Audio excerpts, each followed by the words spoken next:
Madonna, happy to see you. I am so glad you agreed to be on my very first recording of Deb Did That. It's it's a little awkward for me in particular because this isn't how I wanted my channel to be. And the situation being what it is, I've just decided to start it anyway via remote conversations rather than filming on location, which is kind of impossible now. And I really appreciate you coming on and talking to me, Madonna. Madonna Hanna, do you want to maybe? I know that you're a very interesting person. First off, I met you in our Toastmasters group. Yes. And one of the first speeches I remember you doing was a monologue. It was you were preparing for an audition for the best Christmas pageant ever, I believe. Yes. Yeah. And did you get that part? Yes. First of all, Deborah, thank you so much for allowing me to be on your show. I believe it's Deb Did That. Yes. Which is love the name of the title because this is you doing that. which is what you well, that's want the to idea. do. It's kind of hard to do that virtually. But yeah, that's the premise of the show. I was going to go out and do different things with different people, whatever their trade is or their hobby, and get to know them up close and personal and their territory, etc. But it's just as fun to go into your dining room and talk to you. And yes, and we are both in Thursday Night Live. That is our Toastmaster group. And okay, I'll go back to probably November or something like that, or October, when I did practice my monologue to audition for the play, The Best Christmas Pageant Ever, at the Lakewood Playhouse. And I did very well at my audition. In fact, I only auditioned once. The director and the stage manager were so happy, and they said, yes, we like you. Of course, they can't promise you anything. And I needed to tell them that, I wouldn't be in town for the callback because I was going to be in Kansas City. And they said, okay, that's all right. And I thought, here I had this really good audition, and now I have to leave town. I received a phone call in Kansas City. The director called and asked if I would accept the part, because they do have to ask you if you want to accept the part. I said yes. Yes. And it was just a wonderful experience. Yeah, you've had a lot of fun experiences in your life. You've mentioned also that you've done a lot of things in the fashion industry and yes, with students, etc., as an educator. And yes, it's really interesting the things that you've done, because I've never seen anything like that in any schools that I've attended. Well, thank you for bringing that up. I taught fashion marketing in two school districts, Tacoma and in Bremerton. I know from experience that most people think that fashion shows are just this big, glamorous, splashy event. And ridiculous clothes that no other person could really actually ever wear or would. Yes. Yeah.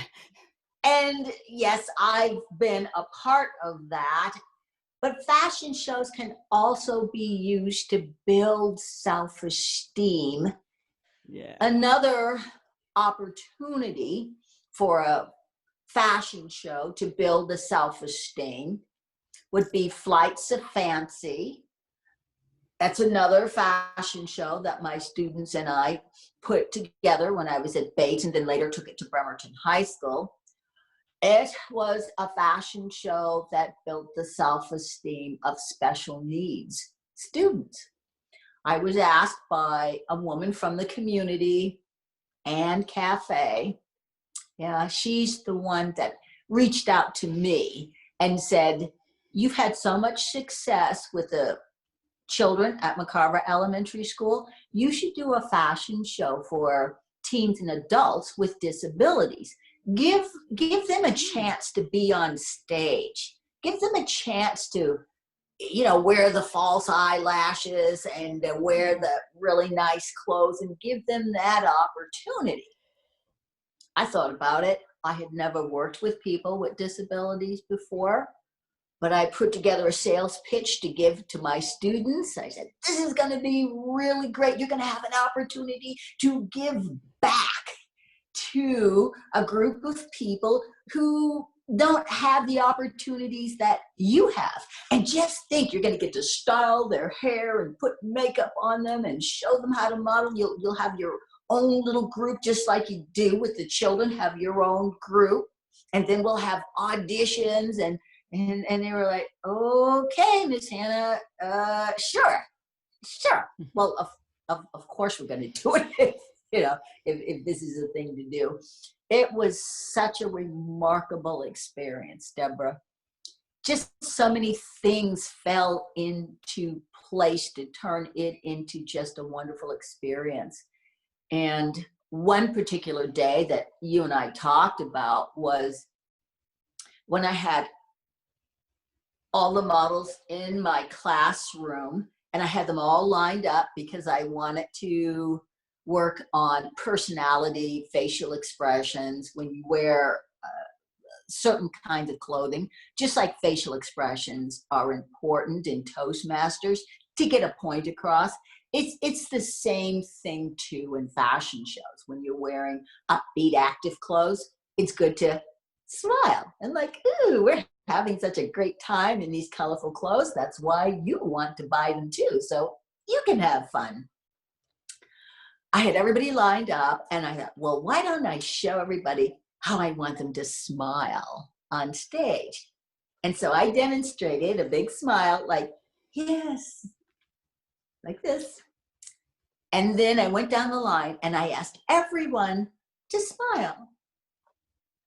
When I got to one particular young lady, I heard the paraeducators and volunteers behind me murmuring. And I thought, "Oh, okay.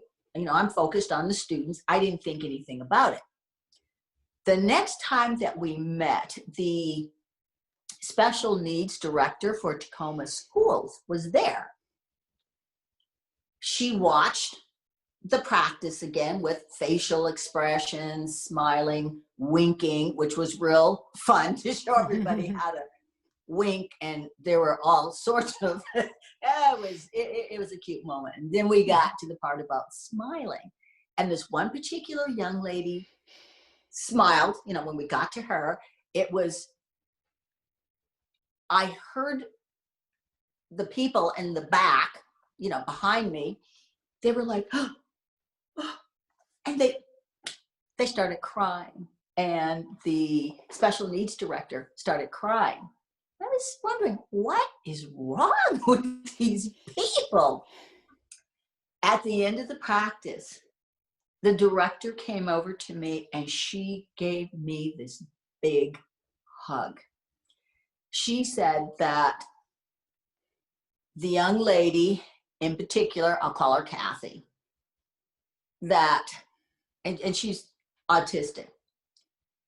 She said that the staff and Kathy's parents, who had her late in their life, had been trying to get her to smile for over 10 years. Wow. And her staff had come back to the office and said, "We've been trying for over 10 years to get her to smile." Madonna asked her to smile one time and she smiled, this big smile. Well, you And know what as I I, think it is that you have a very contagious smile.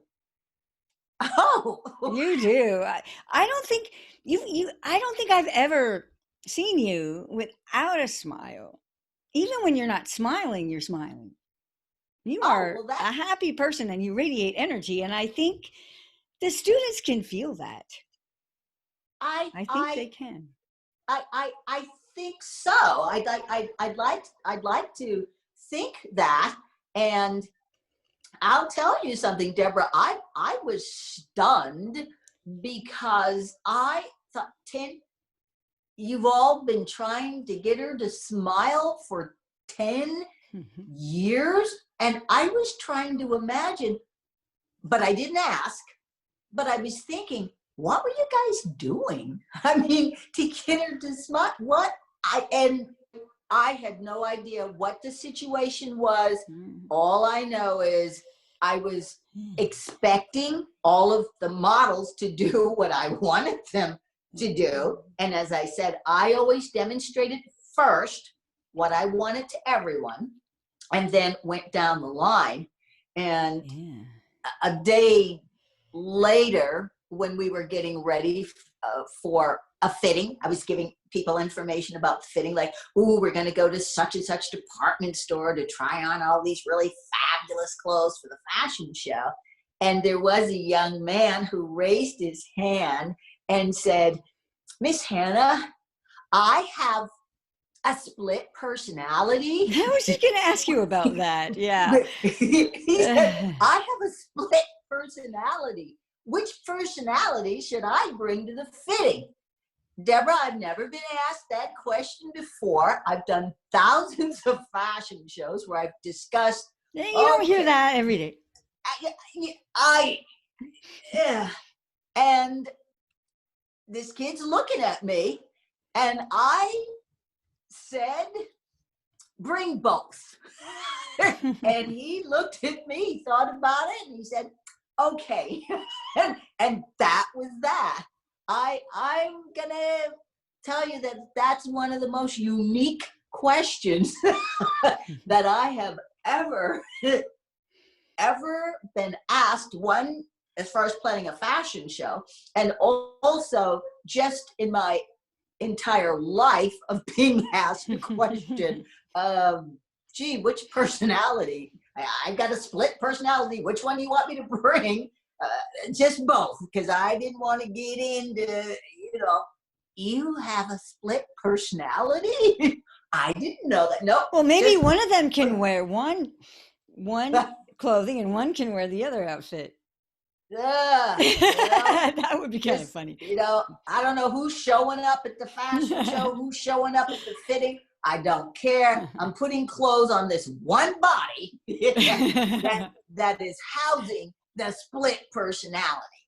And just to backtrack on the Bates Buddy program, that program helped the elementary school children to transition into middle school. A lot of those kids just, I think that if they hadn't been part of the program, they wouldn't have had the confidence, especially the girls, that you need going into middle school to have the confidence to say, I'm me, I am who I am, take it or leave it, and I'm going to do this, and I'm going to do that. And I think sometimes, especially with girls, there's that situation in middle school where they don't have the best self-esteem or confidence in themselves, and things go kind of awry.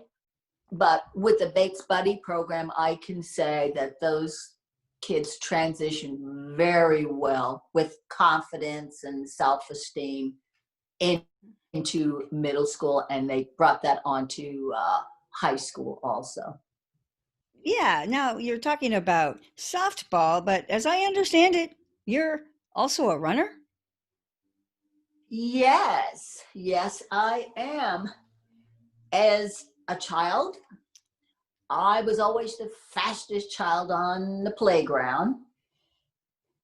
In high school, I wanted to be on a track team, but our high school did not have a girls' track team.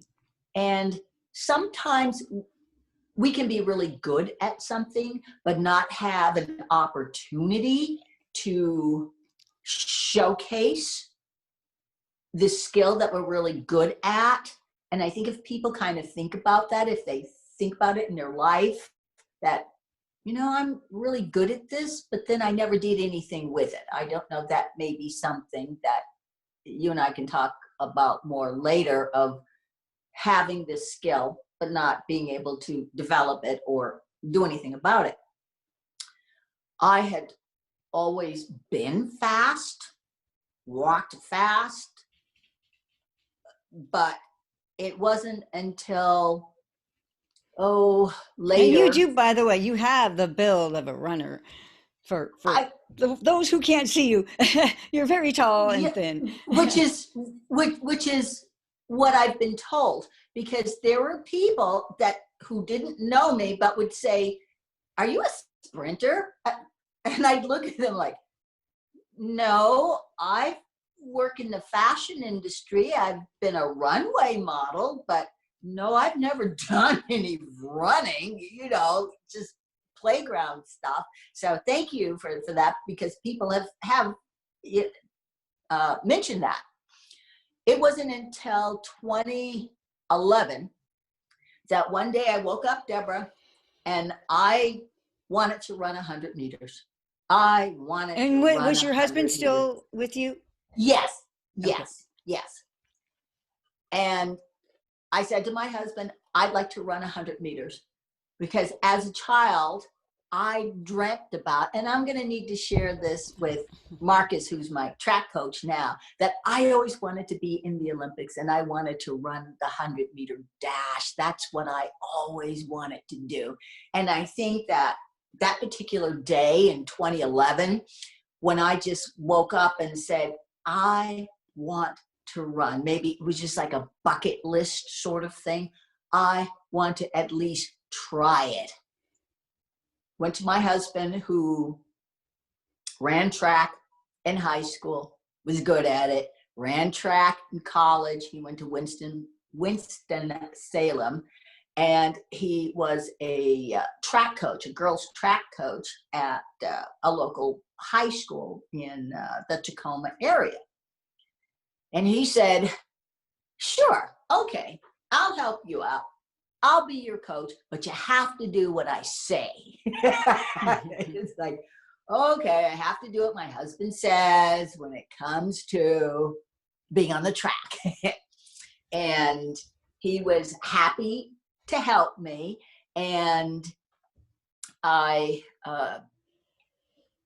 signed up for the Washington State Senior Games. You have to be 50.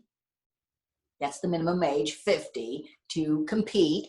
And he said, okay, enter the 50 and the 100 meters. And I did.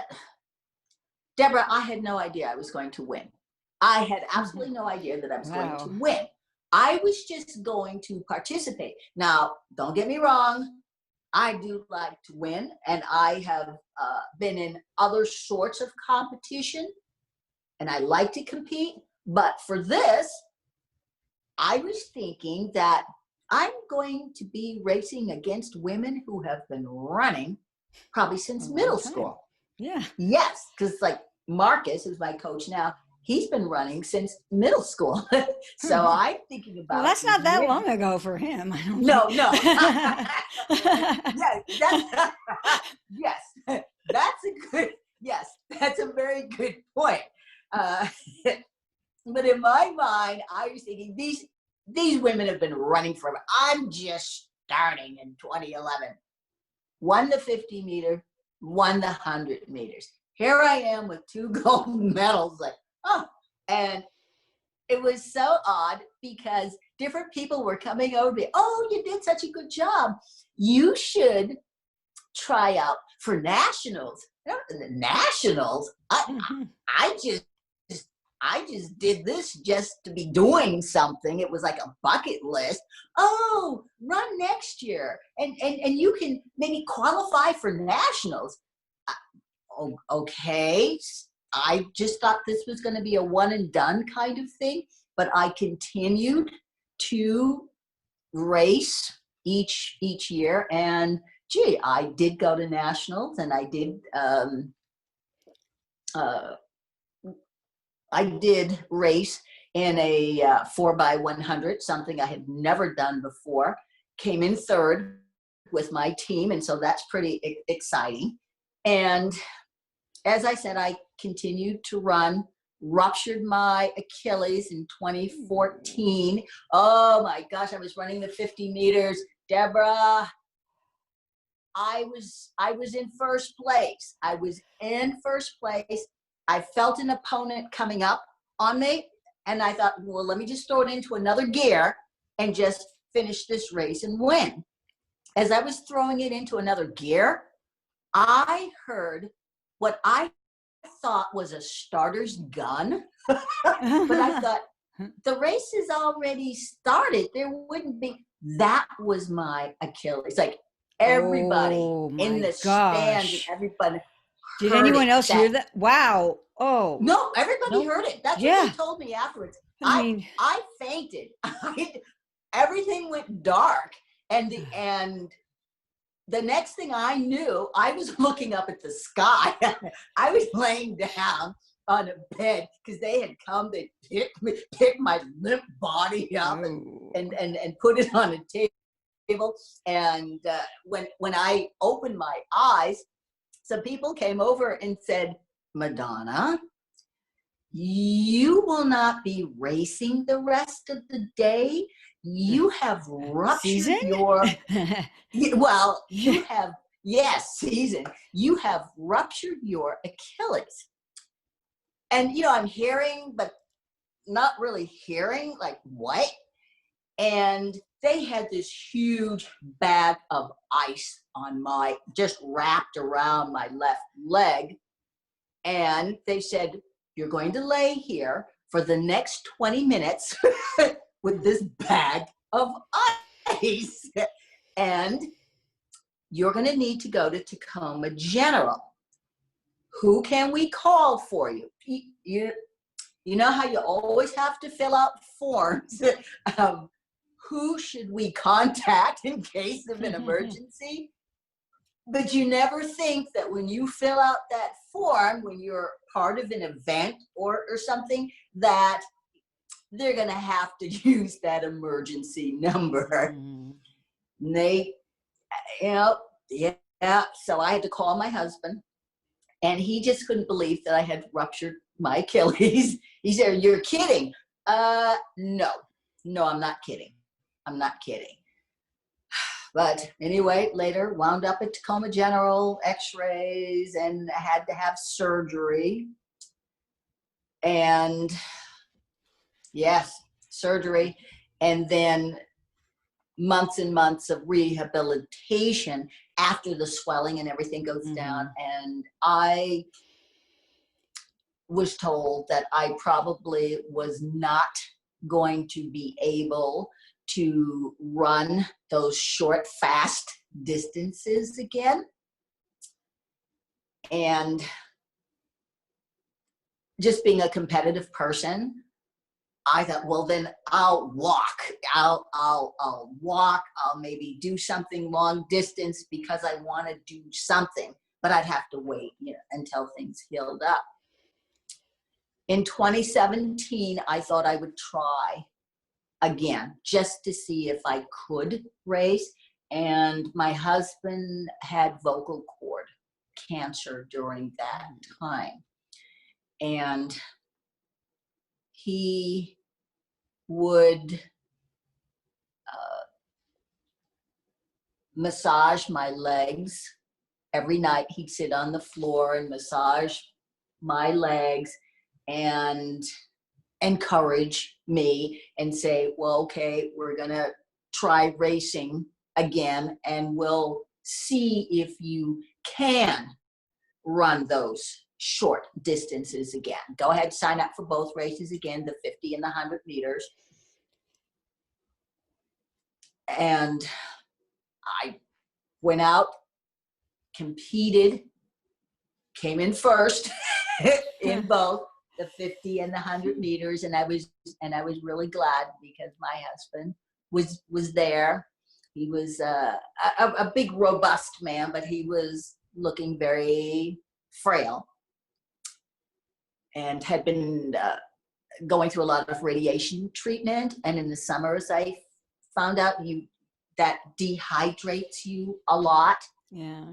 And he had to make sure to stay in the shade and wear a big hat, but he was there, and we had 2 gold medals to share. And then I competed again the following year, which was a qualifying year, which the national event would have been in Albuquerque, New Mexico, 2019 Albuquerque, New Mexico. And my husband got cancer again, his second time, and then a third time, all within a year and a half. And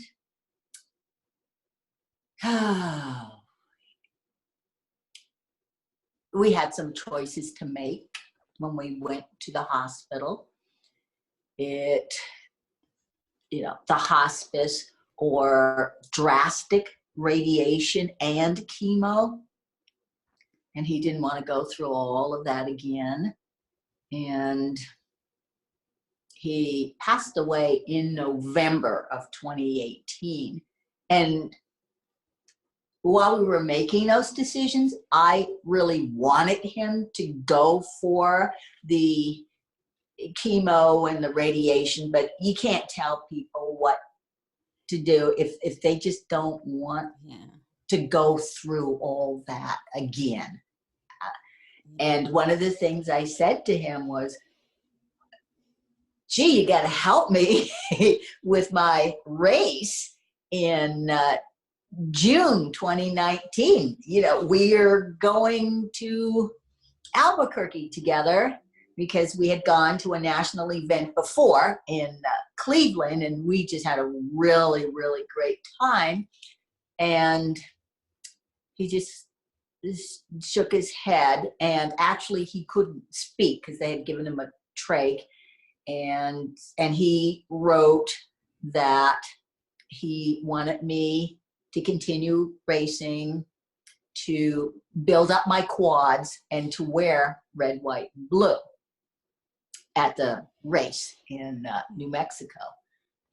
And I said, okay, that's what I would do. That going to Albuquerque was something that we were going to do together.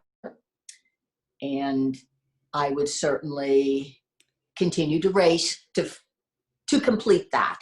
You know what I mean? And I would need a new coach to do that. Because when you're getting ready for a national event, you really need a coach. And as I said, he passed away in November, and there were other things to settle before looking for a coach. Mm-hmm. And I think it was probably about January when I put the feelers out to different people that I knew to ask if they knew of someone who was a track coach. Deborah, I just never thought that there were so many people who knew track coaches. My hairdresser, she put me in touch with a track coach. And I also reached out to my physical therapist who had helped me with my Achilles. She knew of a track coach, so I called her. And just everybody I met, do you know a track coach that I can talk to? And I interviewed quite a few people. And one day I received a phone call from a gentleman who is Marcus's physical therapist. And at first I thought that maybe Marcus had an injury from his track endeavors, because I thought you only had a physical therapist if something had happened to you. Uh-huh. But you can also have a physical therapist who can help you to tweak your body and fitness. And that's why Marcus was going to this particular guy. And he had received a phone call from a track coach who knew the owner of my physical therapy facility. And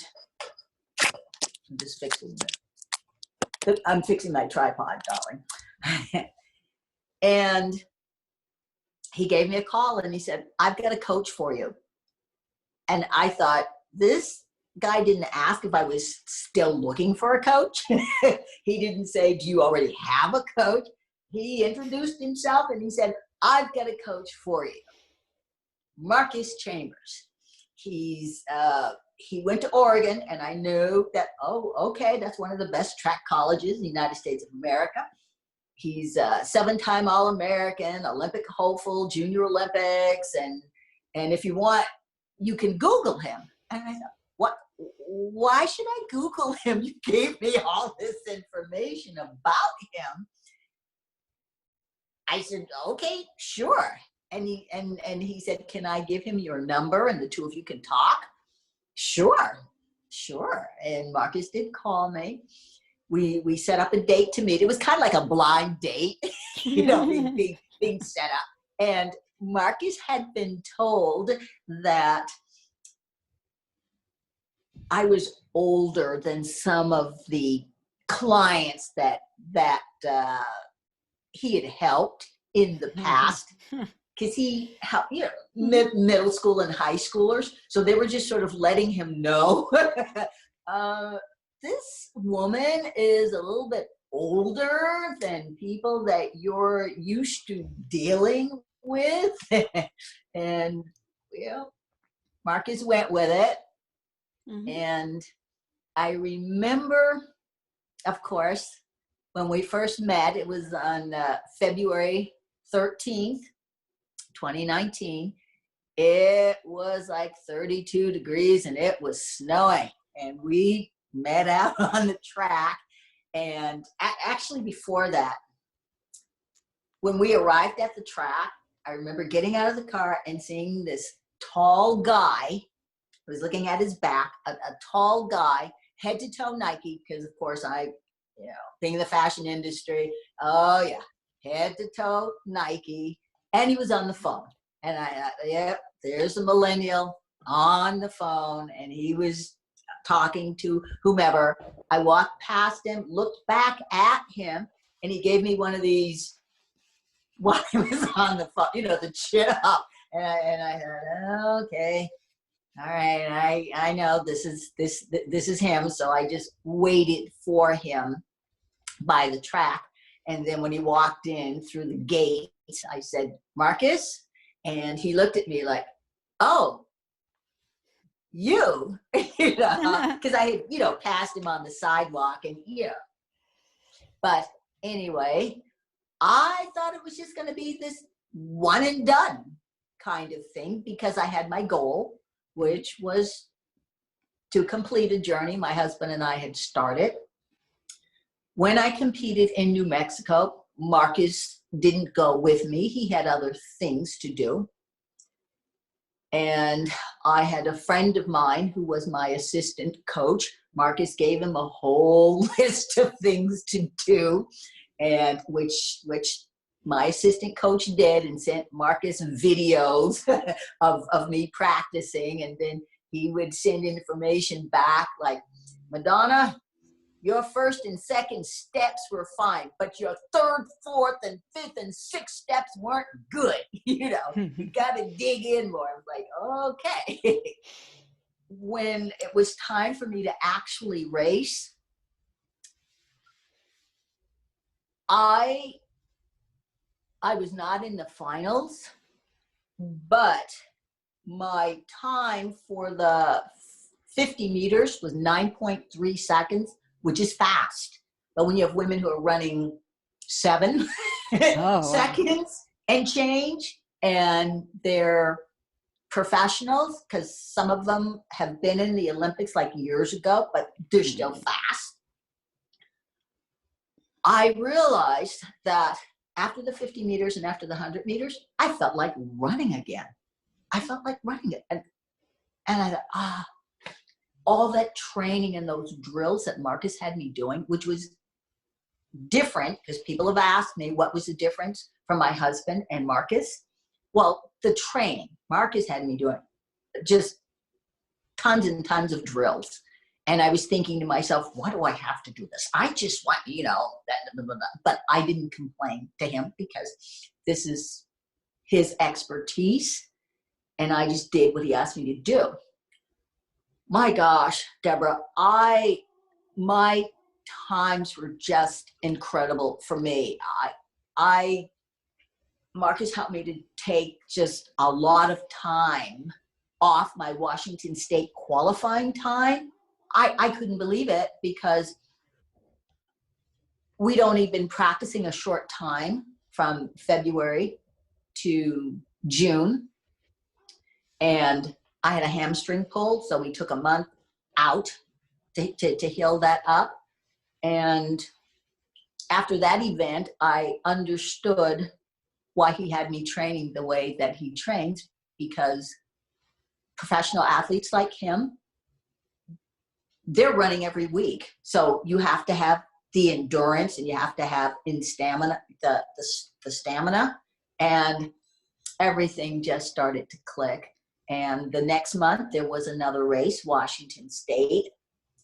And I said, there's another race next month.